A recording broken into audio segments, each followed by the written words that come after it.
আজকে আমি একটি বিশেষ বিষয় নিয়ে আলোচনা করব।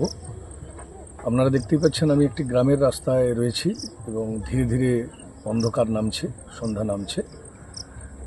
এই ঠিক সন্ধে নামার সময় গধূলি বেলায় একটু রাত্রি হলেই দেখবেন গ্রামের বিভিন্ন রাস্তাঘাট বনাঞ্চল থেকে আমাদের এখানে থাকা যে সমস্ত বিষধর সাপগুলি কিন্তু খাদ্য সংগ্রহের জন্য বাইরে বেরিয়ে পড়বে।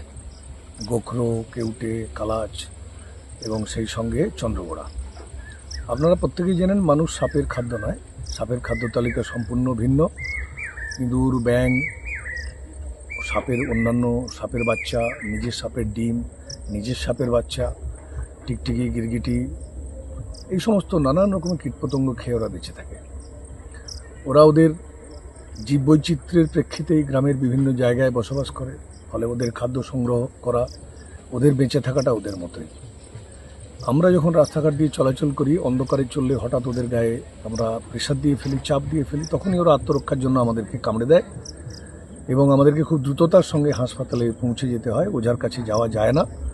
এ সম্পর্কে আপনারা সবাই অবহিত আছেন। আমি যে বিষয়টি বলবো, আপনারা যারা গ্রামের বাড়িতে আছেন প্রত্যেক বাড়িতে 4 ফুট 4.5 ফুটের মতো সব লাঠি কেটে রাখবেন। কখনো কোনো সময় যদি গ্রীষ্মকালে খাদ্যের অন্বেষণে আপনার বাড়িতে সাপ প্রবেশ করে, আপনি সে লাঠি ঠোকাঠুকি করলে যে কোনো বিষধর সাপ আপনার কাছ থেকে চলে যেতে সচেষ্ট হবে। সাপ নিরীহ প্রাণী ও মোটেই হিংস্র নয়। দরকার হলে আপনারা অনলাইনে সাপ হ্যান্ডেল করা যে স্টিকগুলো পাওয়া যায় সেগুলোও কিনে নিতে পারেন, সেটাও ঘরে রাখতে পারেন, কোনো সমস্যা নেই। অনেক সময় দেখা যায় আমাদের ঘাটাল সাব ডিভিশনে রেস্কিউয়ারের সংখ্যা খুবই কম, 5জন 4জন রেস্কিউয়ার আছে।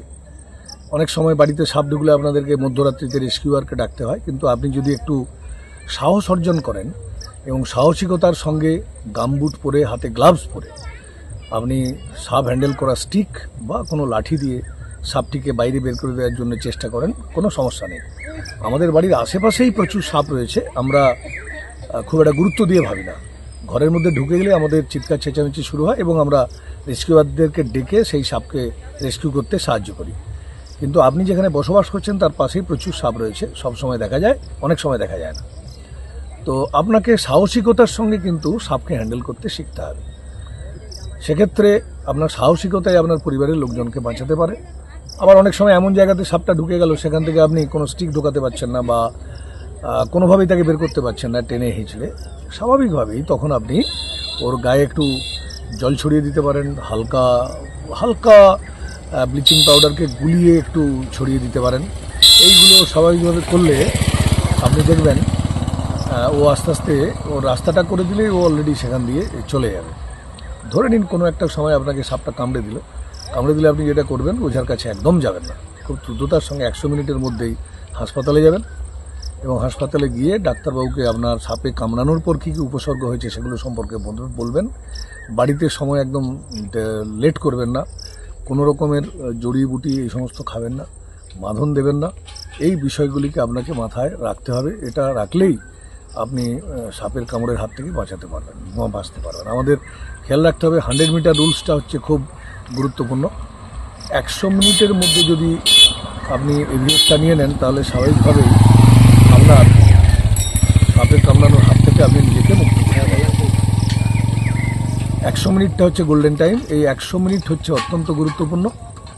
আপনাকে খেয়াল রাখতে হবে সাপে কামড়ানোর পরেই 100 মিনিটের মধ্যেই আপনাকে হাসপাতালে যেতে হবে। এটা আপনার কাছে খুব বেদবাক্যের মতো যেন মনে হয়। ভয় পাবেন না। ভয় পেলে বহু পেশেন্ট মারা গেছে আমরা জানি। আর সব সময় রাত্রিতে টর্চ ব্যবহার করে চলবেন। চাষের কাজের জন্য গেলে গামবুট ব্যবহার করবেন। আর খেয়াল রাখবেন অন্ধকার জায়গায় অহেতুক হাত দেবেন না।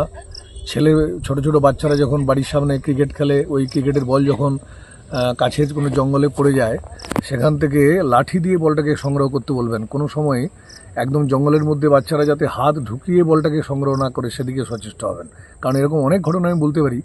বহু জায়গাতে ক্রিকেটের বল কুড়োতে গিয়ে বাচ্চারা সাপের কামড়ে ক্ষতিগ্রস্ত হয়েছে এবং মারা গেছে। এরকম অনেক ঘটনা আমাদের কাছে আছে।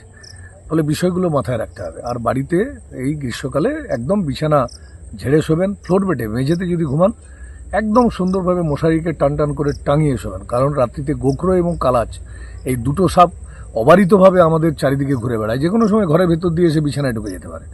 ফলে এই কতগুলো প্রিকশন মেজার আপনাকে রাখতে হবে, যেগুলো রাখলে আমরা সাপের কামড় থেকে নিজেদেরকে মুক্ত রাখতে পারত।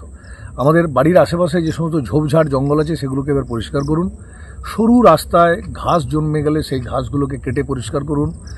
রাত্রিতে বাইরে যদি কোথাও বাথরুম থাকে সেখানে আলো জ্বেলে তারপর বাথরুমে যাবেন, টর্চ নিয়ে বাথরুমে যাবেন, দেখে নেবেন বাথরুমের মধ্যে সাপটা আছে কিনা। ফলে এই সমস্ত বিষয়গুলোকে কিন্তু আপনাকে মাথায় রাখতে হবে। আর সাহসিকতা রাখুন। সঙ্গে সঙ্গে সাপে কামড়ালে আমাদের সঙ্গে ফোনে যোগাযোগ করতে পারেন বা কোনো রেসিভারকে যোগাযোগ করতে পারেন। আমরা সবসময় আপনাদেরকে পরামর্শ দেবো আপনি কোথায় কোন হাসপাতালে যাবেন, সেখানে কীরকমভাবে চিকিৎসাটা নেবেন। আমাদের জেলার সমস্ত ব্লক হাসপাতালগুলো আছে, সেখানে প্রশিক্ষণরত ডাক্তার রয়েছেন, নার্স দিদিমণিরা রয়েছেন, স্বাস্থ্যকর্মীরা রয়েছেন এবং সাপে কামড়ানোর সমস্ত ঔষধপত্র ভালো রয়েছে। আমাদের রাজ্যে বিনামূল্যে সাপের কামড়ের চিকিৎসা পরিষেবা দেওয়া হয়। সবাই সুস্থ থাকবেন, ভালো থাকবেন এবং সাপের কামড় একটা দুর্ঘটনা মাত্র। আমরা সচেতন থাকলে সাপের কামড় থেকে আমরা নিজেদেরকে এড়িয়ে রাখতে পারি। ধন্যবাদ, সবাই ভালো থাকবেন। নমস্কার।